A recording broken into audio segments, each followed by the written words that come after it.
사랑합니다. 좀 멀리 떨어져 있으니까 좌우 옆에 분 눈인사로 축복해 주시고 환영해 주시고, 우리 가정에서 처소에서 예배드리시는 분들은 혹 주변에 있으시면 같이 인사 나누시고, 또 우리 충영 가족들을 마음으로 축복해 주시기 바랍니다.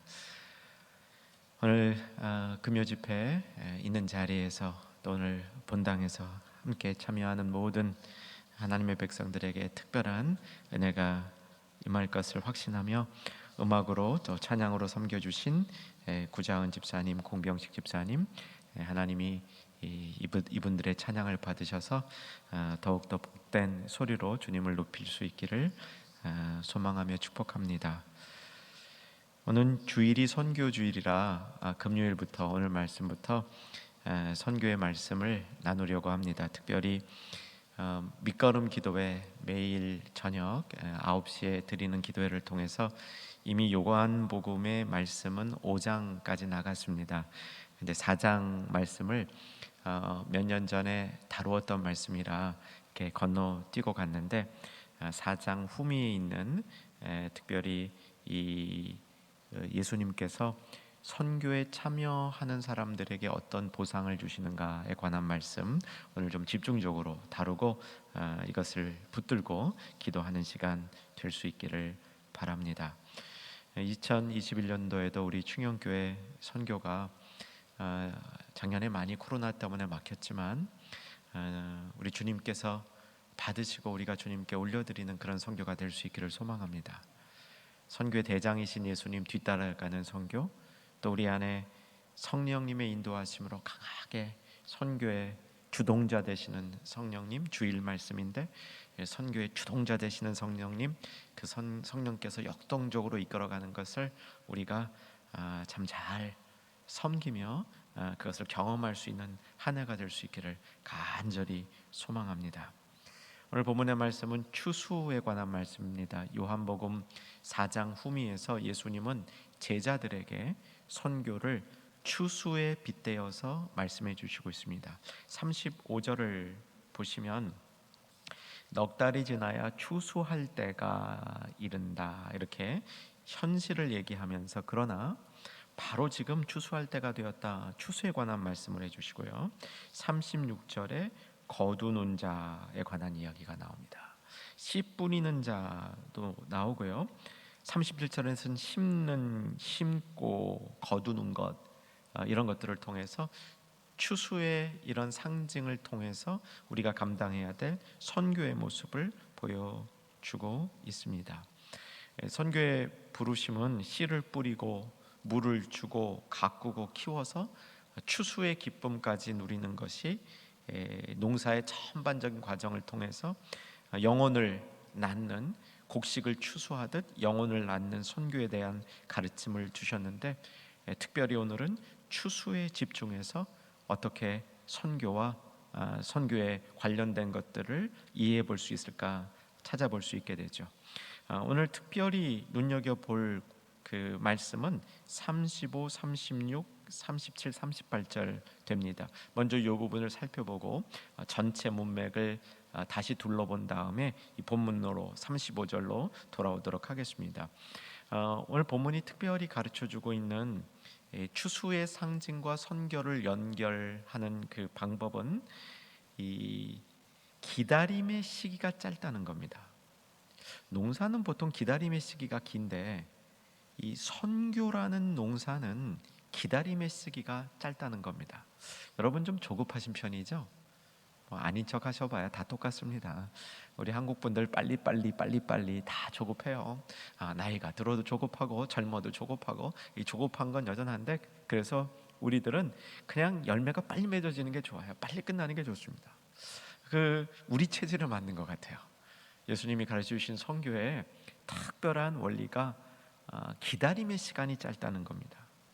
두 번째는 대가 지불이 선불로 되었다는 거죠. 36절 거두는 자가 이미 삭도 받았고, 이미 삭을 받았다는 겁니다.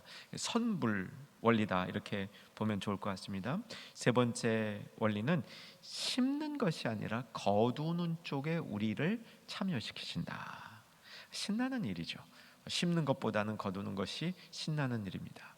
이 부분은 다시 마지막에 돌아와서 이 의미들을 살펴보도록 하겠습니다. 먼저 이 말씀이 담겨 있는 본문 큰 이제 이 넓게 요한복음 4장 전체를 다시 한번 훑어보게 됩니다. 요한복음 4장은 우리에게 친숙한 장이었어요. 4장 앞으로 가보시면 예수님께서 이제 세례 베푸시는 장면 다음에 3절에 보면 갈릴리로 다시 돌아가시는 거죠. 그 와중에 5절 사마리아 수가성을 들르는 거였습니다. 지난 금요일 날 지도 봤습니다. 수가성을 들르는 길은 정상적인 길이 아니었습니다. 안 다니는 길입니다. 사마리아 땅을 유대인들이 기피했기 때문에 그리로 안 가는 건데 예수님이 일부러 그리로 갔다는 얘기죠. 우물가에서 여인을 만나는 이야기는 우리가 잘 알고 있는 이야기입니다. 우리가 이미 많이 알고 있는 이야기는 오늘 거의 다루지 않고 확인만 하고 지나갑니다. 그런데 8절을 보면요, 우리가 언뜻 놓치는 정보가 하나 기록이 되어 있습니다. 8절은 우리가 짚고 가겠습니다. 읽어볼까요? 이는 제자들이 먹을 것을 사러 그 동네에 들어갔음이러라. 우물가에 예수님이 여인을 혼자서 만났습니다. 우물가의 여인을 예수님이 만날 때 이 주변에 제자들이 없었습니다. 여러분 그거는 이해하고 계시죠? 역으로 생각해 보면 제자들은 어디 갔을까 이렇게 생각해 봐야 되는 겁니다. 같이 이동 중에 있는데 예수님만 우물가에 두고 제자들은 어디 갔을까? 8절에 설명이 나오는 겁니다. 제자들은 두고 예수님은 두고 제자들이 동네에 먹을 거 구하러 갔다. 굉장히 지쳤다는 얘기죠. 그 얘기가 사실 나옵니다. 6절에 보면 우물이 있는데 예수님이 길 가시다가 피곤하여, 얼마나 피곤했는지 피곤하여 우물 곁에 그대로 앉으시니 털썩 주저앉은 장면이었죠. 이 상황 속에서 수가성 우물가의 여인, 여러분 알고 있는 문제 있는 여인, 그래서 많은 사람들이 물 기르러 오는 아침이나 저녁에 오지 못하고 한낮에 온 이 여인과의 대화는 오늘 다루지 않습니다. 근데 큰 이 줄거리만 살펴보면요, 이 여인에게 예수님이 사실은 4가지 얘기를 하는데 이 4가지 얘기들이 건너뛰기처럼 들려요. 갑자기 다른 얘기로 바뀌는 것 같은데 그게 묘미예요. 그게 예수님의 아주 고차원의 대화법이고 고차원으로 이 우물가의 여인을 회심시키는 건데, 이때 예수님이 말씀하신 핵심 요절만 짚고 넘어갑니다. 첫 번째 예수님이 하신 요절이 뭐냐면 물을 달라 이겁니다. 여러분 성경을 피셔서 빨간 글자 이렇게 위주로 보시면 예수님 말씀이니까 눈에 더 잘 들어올 거예요. 7절에 물을 좀 달라, 이게 예수님이 하신 말씀이에요. 근데 사실은 예수님이 물을 달라 그랬지만 실제 예수님은 물을 주려고 그랬죠. 물을 달라 그런 게 아니라 물을 주려고 그랬던 거죠. 무슨 물을 주려고 그랬습니까? 생수. 그러니까 진짜 생수입니다. 우리가 마시는 생수 아니고 진짜 이건 신비로운 물을 주시려고 예수님이 작정을 했는데 이 여인의 반응이요, 그거 달라 그래요. 그래서 예수님이 그 물을 주는 대신에 뭐를 그 다음에 말씀하시냐면, 그 정말 생수가 나오는 그 생수 대신에 두 번째 예수님이 말씀하시는 말씀이 뭐냐면 남편 데리고 오라. 이 말은요, 진짜 남편 데리고 오라는 뜻이 아니었죠. 이 말에 담겨 있는 골자는 이 여인의 과거의 모든 것을 알고 있는 예수님이 알고 계시다는 사실을 그 여인에게 전달하는 방식이었어요. 남편 데리고 오라. 이 여인이 이제 그걸 보고 깜짝 놀라는 거죠. 자기에게 남편 여럿 있는 거, 그리고 지금 있는 남편 문제, 자기의 과거 문제를 다 알고 계신 예수님, 그것을 이 여인이 경험하게 되는 겁니다. 생수가 사실은요, 생수의 한 부분은 나의 인생의 모든 것을 알고 계신 예수님, 그 예수님이 나에게 다가와 주시는 것, 나의 문제 모든 것을 알고 계신다는 사실은 그 문제의 해결책도 있으신 예수님, 이게 생수다, 이렇게 이해해도 전혀 연결고리에서 어긋나는 게 없습니다. 이 여인이 아주 특이한 질문을 하죠. 예수님 특별한 분 만났을 때 특이한 질문, 예배에 관한 질문, 이건 뭐 우리가 많이 다루었던 부분입니다. 그 부분 이제 잠깐만 살펴보면 이 여인의 고민거리는 뭐였냐면, 우리 사람들은, 우리 조상들은, 우리 민족들은 예배를 이곳 사마리아에서 드리는 것이 맞다. 너희 유대인들은 예루살렘에서 드려야 되는 게 맞다. 도대체 어떤 게 맞는 겁니까? 라는 질문을 하는 거죠. 이건 정말 의외의 질문이었습니다. 이 여인이 인생이 망가지고 참 삶이 그렇게 어두운 곳에 있는 여인이 의외로 이 여인 속에 있는 질문의 핵심이 예배의 문제일 것이라는 것은 정말 우리가 예상하기 힘든 부분이었습니다. 그래서 여러분, 이 대목에서 예수님이 그 다음에 이제 유명한 말씀하시잖아요. 영과 진리로 예배드려야 된다. 영과 진리로 예배할 때가 온다. 정말 놀라운 말씀을 하시는데 이걸 이렇게 한번 이해해 보셔야 돼요. 여기서 다루고 있는 예배라는 게 뭐냐 했을 때, 하나님 앞에 나아가는 길이 무엇입니까? 라고 물어보는 거죠. 하나님 앞에 나아가는 길이 어떤 길이 하나님 앞에 나아가는 길입니까? 이렇게 우리가 이 문제에 접근을 해보면 많이 이해가 됩니다. 이 여인은 인생에서 하나님 앞에 나아가는 길이 막혀 있다가 하나님 앞에 나아가는 길을 찾을 때, 하나님 앞에 나아가는 길이 예수님이 이제 그때가 왔다. 예수님을 통해서, 인자를 통해서, 메시아를 통해서 하나님 앞에 자유롭게 나갈 수 있는, 이 사마리아 땅도 아니고 예루살렘 땅도 아니고 그런 세상의 어떤 장소나 방법이 아닌 우리의 심령과 우리의 영, 곧 진리의 영인 성령님을 통해서 하나님 앞에 나가는 길이 이렇게 열리는 것이다. 예수님이 그걸 가르쳐 주신 것으로 보면 이 본문의 어려운 문제들이 잘 해결이 되는 거죠. 워낙 중요한 부분이라 제가 조금 이렇게 다시 다른 각도에서 다뤄봤습니다. 이제 그 다음 얘기예요. 오늘 이제 본문하고 연결이 됩니다. 자, 그 다음에 이 여인이 그 하나님 앞에 나가는 길을 내가 들어서 알고 있는 거고, 내가 믿고 있는 바는 뭐냐면, 메시아가 오시면 그 하나님 앞에 나가는 길이라는 게, 하나님 앞에 예배할 수 있는 길이, 제대로 예배할 수 있는 길이 열린다고 내가 알고 있습니다. 자기가 알고 있는 걸 얘기한 거예요. 그때 예수님이 하신 말씀이 뭐냐면, 내가 그니라, 내가 그 메시아니라 라고 확실하게 선포해 주고 있는 것이죠. 이 얘기를 듣고 이 여인은, 정말 내 인생에 이렇게 행복한 날이 있구나. 자기 인생에 꼬였고 어두웠던 부분들이 완전히 뻥 하고 뚫려서 정말 하나님께 나아가는 길이 자기 눈앞에 보이는 이런 역사를 이 여인이 경험한 것이 오늘 본문의 시작점인 거죠. 자, 우리 27절이 오늘 본문입니다. 26절에 빨간 글씨, 내가 말하는 내가 그라, 메시아라. 예배의 길이다. 하나님 앞에 나가는 길이다. 레위기, 하나님 앞에 나가는 길을 하나님이 처음으로 인간들에게 열어준 거예요. 성소를 만들고 그 성소 앞에 올 때 제물을 이런 방식으로 갖고 오면 하나님 앞에 나아갈 수 있다 가르쳐 준 거죠. 얼마나 중요한 겁니까? 사실은 레위기의 완성인 거예요. 예수님이 예배할 수 있도록 새로운 방법으로 전심으로 하나님 앞에 예배할 수 있도록 하나님 앞에 나아가는 길을 열어주신 게 예수님의 사역이다. 이걸 이제 이 여인이 깨달은 겁니다.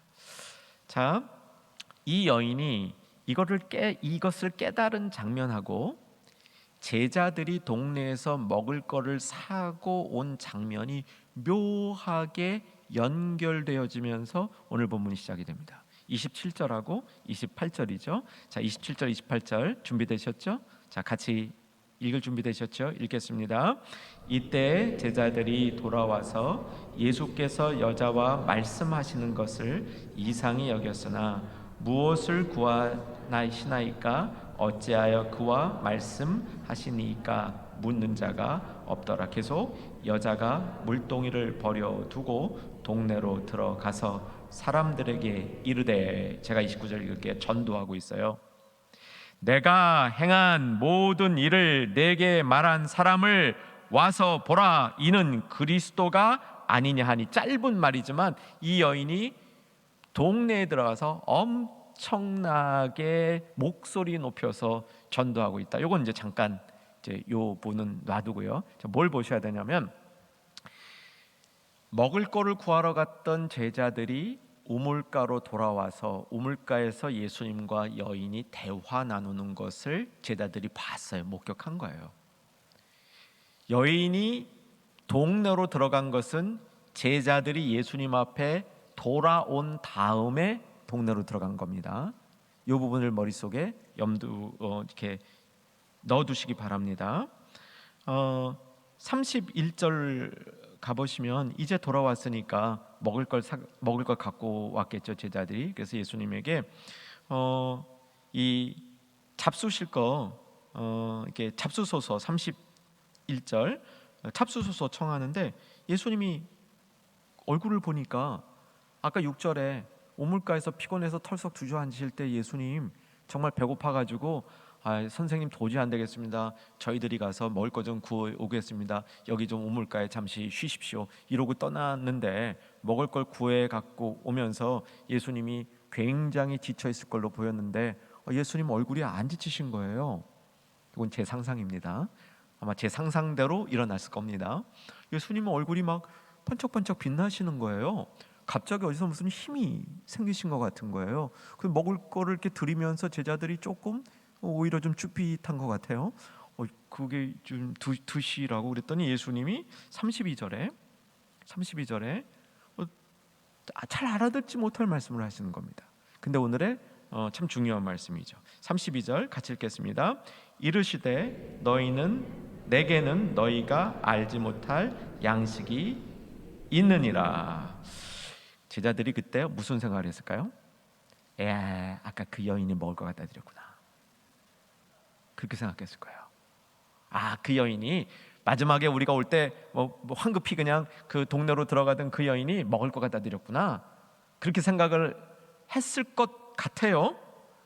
그랬더니 34절에 예수님께서 하신 말씀은 진짜 있는 세상의 음식이 아닌 다른 음식을 얘기하고 있습니다. 자, 34절 읽겠습니다.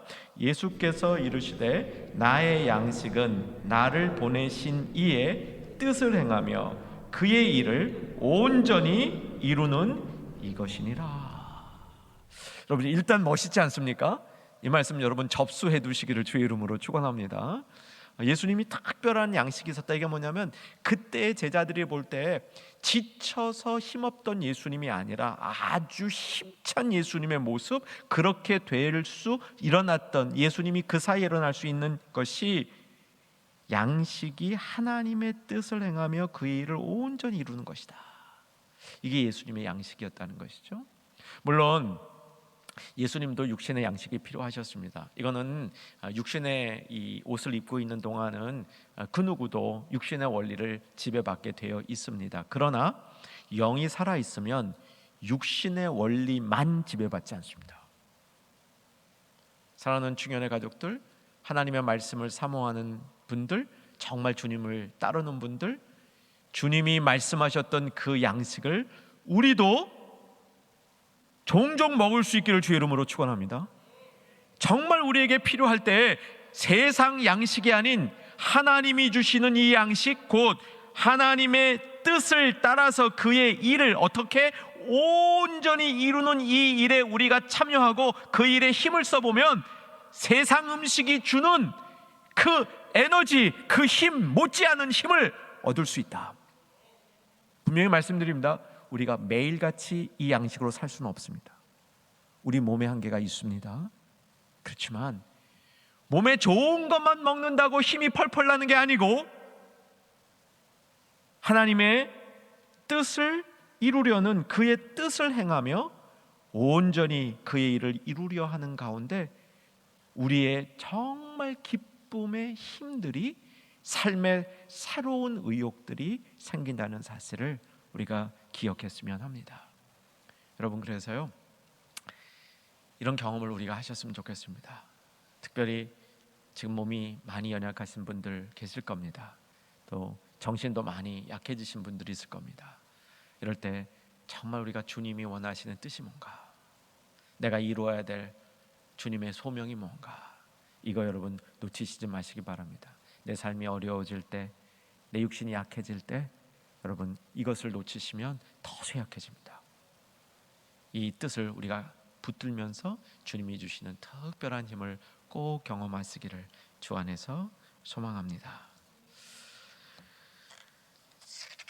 예수님이 이렇게 제자들이 돌아오니까 수가성 여인과 있을 때는 전도하시다가 제자들이 돌아오니까 이번엔 또 제자들을 양육하시는 겁니다. 참 바쁘셔요.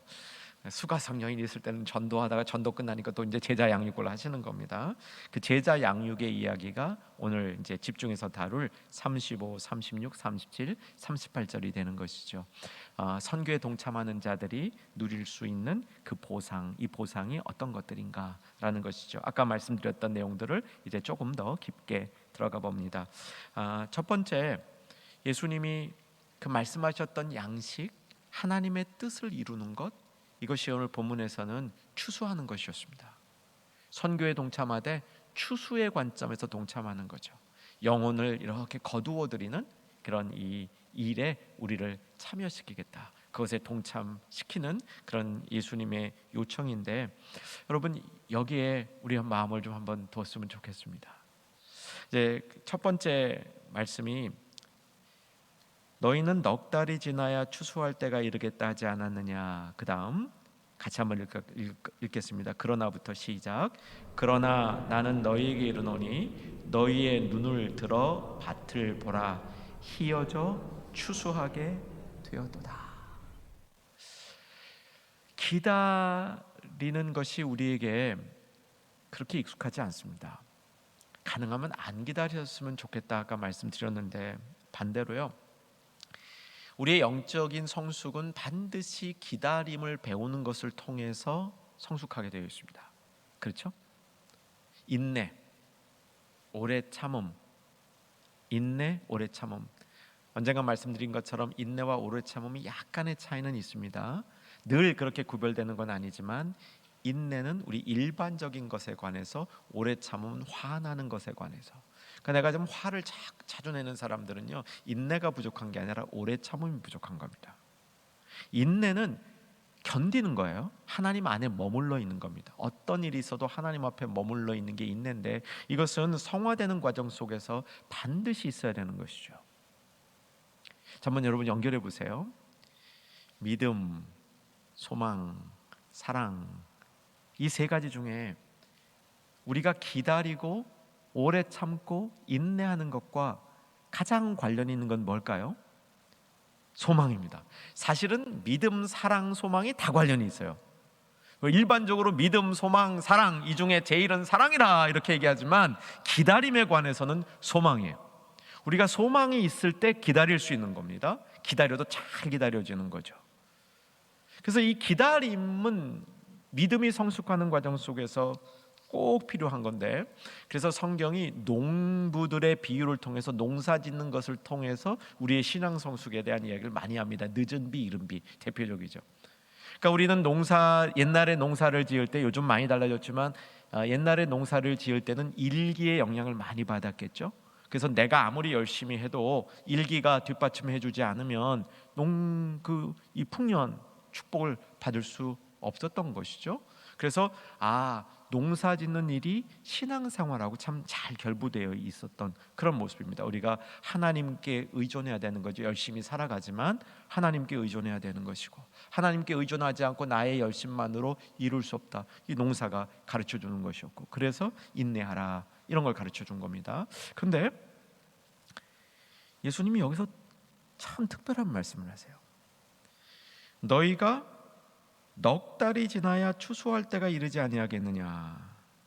그런데 지금 추수할 때가 됐다, 이렇게 얘기하는 겁니다. 저는요, 농사해 본 적이 있겠습니까, 없겠습니까? 금방 아실 수 있죠. 당연히 없습니다. 이제 쌀나무 이런 말이 틀렸다는 것 정도 식별할 수준인데요. 그래서 그런지 이 넉 달이 지나야 추수할 때가 이른다, 이게 무슨 말인지 잘 이해가 안 갔었어요. 근데 이걸 이제 그냥 학적으로 연구하다 보니까 이스라엘 땅은 씨 뿌리고 넉 달 뒤에 추수한대요.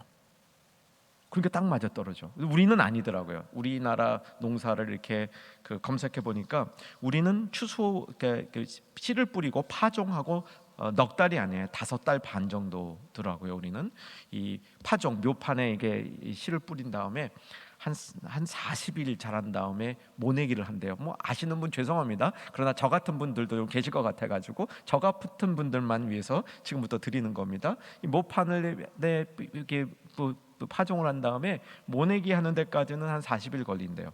이 40일 걸린 다음 모내기를 한 다음에 그 다음에 이제 대략 추수할 때까지 한 100일에서 115일 정도 걸린답니다. 그리고 이제 이 날짜들을 이렇게 총 다 계산하면 대략 한 5달 좀 더 걸리는 것 같아요. 5달 뭐 어간일 것 같아요. 우리나라하고는 좀 안 맞는 것 같아요. 근데 이스라엘 땅은 넉 달이래요. 그럼 뭐예요? 뿌리자마자 얻는다는 거예요? 이게 선교의 원리 중에 하나야. 뿌리자마자 걷는다. 근데 사실은요, 이거는요, 이 본문하고도 관련이 있습니다. 이 본문 중에 예수님이 누구에게 복음의 씨를 뿌렸습니까? 우물가 여인이죠. 이 여인이 동네에 들어갔죠. 들어가서 아까 잠깐 읽은 대로 막 굉장한 이 흡입력을 가지고 사람들에게 전도했습니다. 이 여인 말재주가 보통 있는 여인이 아닌 것 같아요. 그리고 이 동네 사람들을 많이 알았던 것 같아요. 이 동네 사람들에게 이 전도하는 이 영향력이 예수님하고 제자들하고 이렇게 잠깐 대화하는 사이에 그때 온 동네를 다 그냥 휘집어 가지고 자기가 경험했던 예수님을 증거하고 있는데, 예수님이 제자들하고 얘기하면서 아직 나오지 않고 있는 동네 사람들이 예수께로 몰려올 것을 예견하고 계신 거예요. 그거랑 연결이 돼 있는 겁니다. 방금 전에 여인에게 복음의 씨를 뿌렸는데 조금 뒤에 수많은 동네 사람들이 예수님 보려고 몰려 나올 것을 알고 씨를 뿌리면 넉 달 뒤에야 추수할 때인데 보라, 희어져 추수할 때가 되었다, 이렇게 말씀하시는 겁니다. 이건요, 영적인 눈을 얘기하는 겁니다. 우리가 복음의 씨를 뿌리면 당장 열매가 있다, 이런 원리가 아닙니다. 눈에 보이게 나타난다는 게 아니라 영적 원리예요. 복음의 씨를 뿌리면 눈에는 당장 씨 뿌리자마자 추수할 때가 된다는 얘기가 아니라 이 복음의 영향력이 있어서 언제든지 추수할 때가 될 수 있다는 겁니다. 매우 빨라서 바로 있을 수도 있고 조금 늦어질 수도 있는데, 조금 늦어진다 할지라도 영적인 원리에 있어서는 지금 추수할 때가 다가오는 것 같이 준비하고 있어야 된다, 이 말씀을 하고 있는 겁니다. 참 묘한 원리인 것 같아요. 세상의 많은 일들은 내가 기대하는 것보다 늦게 일어나는데 선교에 동참해서 거기서 얻어지는 열매는 내가 생각하는 것보다 빨리 온다는 겁니다. 사랑하는 여러분, 미루지 마시기를 주 안에서 축원합니다. 내가 선교를 해야 되는데 조금 이따 합시다. 내가 좀 지금 바쁘니까 이거 좀 정리하고 합시다. 내가 몇 년 뒤에 은퇴할 예정인데 그 은퇴한 다음에 합시다. 지금은 좀 바쁩니다. 여러분, 이런 마음이 바뀌어져야 되는 거죠. 저는 제가 올 초에 경험한 어떤 사건을 통해서 이 말씀을 여러분에게 조금 더 지금은 생생하게 전할 수 있습니다. 그날이 안 올 수도 있어요. 3년 뒤, 4년 뒤, 5년 뒤 그날이 안 올 수도 있습니다. 내가 생각한 것보다 선교에 참여해서 추수할 수 있는 시간은 훨씬 빠르다. 여러분, 주님이 마음 주셨을 때 그 마음을 실천으로 옮기는 지혜, 또 실천으로 옮길 수 있는 우리 주님의 힘 같이 주시기를 주 안에서 소망합니다.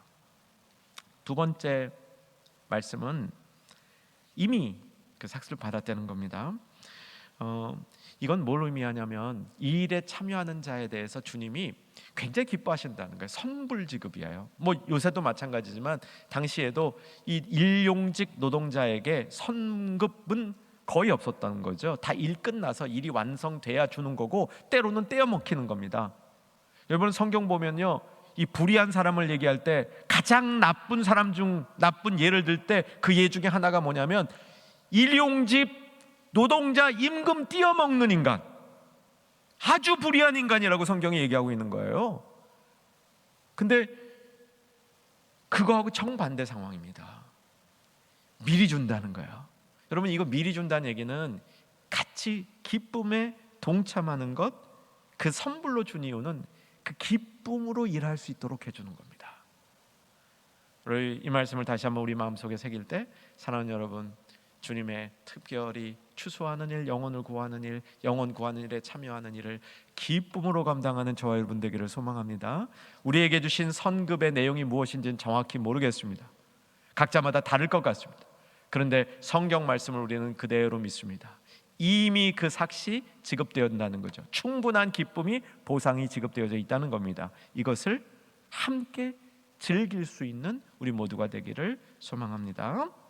자, 세 번째 37절, 그런즉 한 사람이 심고 다른 사람이 거둔다는 말이 옳도다. 그런데 너희는 심는 쪽이라기보다는 거두는 쪽에 할당되어질 테니까 기뻐하라, 그런 얘기입니다. 사실은 하나님이 시켜만 주시면 심는 일이면 어떻습니까? 그렇지 않으세요? 심는 일 시키면 심는 거고요. 물 주라 그러면 물 주는 거고요. 거두라 그러면 거두는 겁니다. 그럼 뭘 내가 따져서 저는 거두는 것만 하겠습니다, 저는 뭐 심는 것만 하겠습니다, 이거 우리가 주님 앞에서 내가 그것만 하겠다고 어떻게 주장을 합니까? 그냥 시켜주시면 고마운 대로 하는 거죠. 아멘이시죠? 네. 그런데 주님이 보통 저와 여러분같이 연약한 하나님의 사람들에게는 꼭 거두는 것도 같이 준다는 거예요. 얼마나 감사해요. 심는 것만 시키면 사실 좀 힘들 수도 있어요. 이 선교사님 중에는 주로 심다가 끝나는 분들도 허다하게 많아요. 특별히 굉장히 선교 어려운 지역이 있죠. 창의적 접근 지역이라 그래가지고 복음 전도도 못하고 무슬림, 이슬람 지역들, 그 다음에 뭐 아주 그 공산권, 그리고 또 뭐 이 다른 종교, 뭐 불교 지역 이런 데 가면 진짜 이 복음 제대로 못 전하고 그냥 심기만 하다가 열매만 그냥 뿌리다가 오는 경우도 있어요. 그런데 저와 여러분에게는 이 거두는 쪽에 참여시켜 준대요. 여러분 이걸 좀 부끄럽지만 기쁘게 받으시는 우리 모두 될 수 있기를 소망합니다. 예. 그럴 때 우리가 심는 일, 물 주는 일도 기쁘게 감당할 수 있는 것 같습니다. 그런데 여기서 우리 배워야 될 교훈은 뭐냐면요, 심는 자와 거두는 자가 따로 있는데 사실은 하나라는 거예요. 심는 자와 거두는 자가 따로 있는데 사실은 하나라는 겁니다. 어디서 들은 이야기인데요, 정확하게 제가 뭐 자료는 잘 모르겠어요. 그런데 어떤 한 사람이 예수님을 정말로 믿고 확실히 거듭나기 위해서 적어도 8번, 9번의 복음을 들어야 된대요. 스쳐 지나가는 거 말고, 그냥 스쳐 지나가는 거 말고 내 안으로 들어오는 이 말씀이 8번, 9번이 심겨져야 비로소 그 말씀이 뿌리 내린다. 이 보고와 분석이 맞다면 우리는 참 생각할 게 많습니다. 내가 복음을 전해서 저 사람 믿었다. 내가 복음을 전한 게 하나가 아니고 8번, 9번 중에 한 분일 수 있는 거예요. 근데 하나님이 그 열매를 내가 즐길 수 있도록, 그 열매를 같이 그 열매 맺어내는 일에 동참할 수 있도록 하나님께서 축복해 주셨다, 이런 얘기인 거죠. 어떤 교회가 막 복음을 많이 전해서 성도가 많이 모이고 부흥이 많이 됐다, 정말 우리나라에서 제일 큰 교회가 제일 많이 복음을 전했다, 이거 맞는 건지 잘 모르겠습니다. 우리 충영교회도 한때 제일 큰 적이 있었던 것 같은데 그때 우리가 가장 많이 복음을 전했다, 그게 맞는 건지 잘 모르겠습니다. 근데 하나님께서 심는 자, 거두는 자를 따로 주셔서 거두는 일에 참여하게 함으로 정말 하나님 일을 기뻐하게 하도록 우리에게 그 기쁨을 선물로 주셨다. 이거는 맞는 것 같습니다. 사실요, 심는 자는 예수님입니다. 진짜 심는 자는 예수님이에요. 우리는 심는 일만 하는 것 같지만 사실 그것도 내가 심는 일만 한 게 아니고 예수님께서 심어놓은 일에 우리는 참여한 것입니다. 그리고요, 예수님께서 심어놓은 일이기 때문에 거기에 참여하는 사람들은 반드시 그것을 거두는 기쁨에 동참할 수 있게 된다는 사실입니다. 빌립보서 1장 6절 말씀 우리 같이 한번 보셨으면 좋겠습니다. 빌립보서 1장 6절 말씀 같이 한번 읽겠습니다. 너희 안에서 착한 일을 시작하신 이가 그리스도 예수의 날까지 이루실 줄을 우리가 확신하노라. 이것이 거두는 자의 축복입니다. 주님께서 해놓은 일에 우리가 참여하는 것이죠. 여러분, 우리가 많이 참여했으면 좋겠습니다. 많이 참여하면서 그 참여하는 데 기쁨을 많이 누렸으면 좋겠습니다. 이제 말씀을 최종적으로 정리합니다. 누가복음 10장에 보면 예수님께서 전도대를 내보냈던 사건이 나옵니다. 둘씩 짝지어서 각 고을로 보냈습니다. 이들이 돌아와서 예수님께 막 기뻐서 보고를 하죠. 우리가 전했더니 사람들이 마음 문을 열고 거기에 반응하는 것을 보았습니다. 이때 예수님께서 뭐라고 말씀하셨냐면, 내가 너희들이 복음을 전할 그때에 하늘에서 사단의 권세가 막 다 떨어지고 복음의 역사가 막 일어나는 것을 보았다라고 말씀하시는 거예요. 제자들은 그걸 봤습니까? 못 봤습니까? 못 봤어요. 제자들의 눈에는 그게 안 보였어요. 그런데 실제로 우리가 하나님의 일에 참여해서 영혼을 살리는 일에 동참할 때 우리 눈으로 그 자리에서 그 기쁨을 맛볼 수도 있지만, 사실 더 놀라운 일은 영적인 세계에서 이미 이루어지고 있다. 이 말씀하고 오늘 본문을 연결해야 됩니다. 그리고 그 말씀을 하신 다음 예수님께서 누가복음 10장 20절 말씀 같이 한번 보겠습니다. 누가복음 10장 20절 말씀 같이 한번 읽겠습니다. 시작. 그러나 귀신들이 너희에게 항복하는 것으로 기뻐하지 말고 너의 이름이 하늘에 기록된 것으로 기뻐하라 하시니라. 이제 말씀을 최종적으로 정리합니다. 여러분, 주님의 일에 꼭 참여하시기를 주의 이름으로 강권해 드립니다. 기쁨으로 이 일을 감당하실 수 있는, 그리고 그것을 경험하는 온 충현의 가족들 되기를 주 안에서 소망하며 축원합니다. 526장 찬양하신 후에 합심해서 기도하는 시간 갖겠습니다.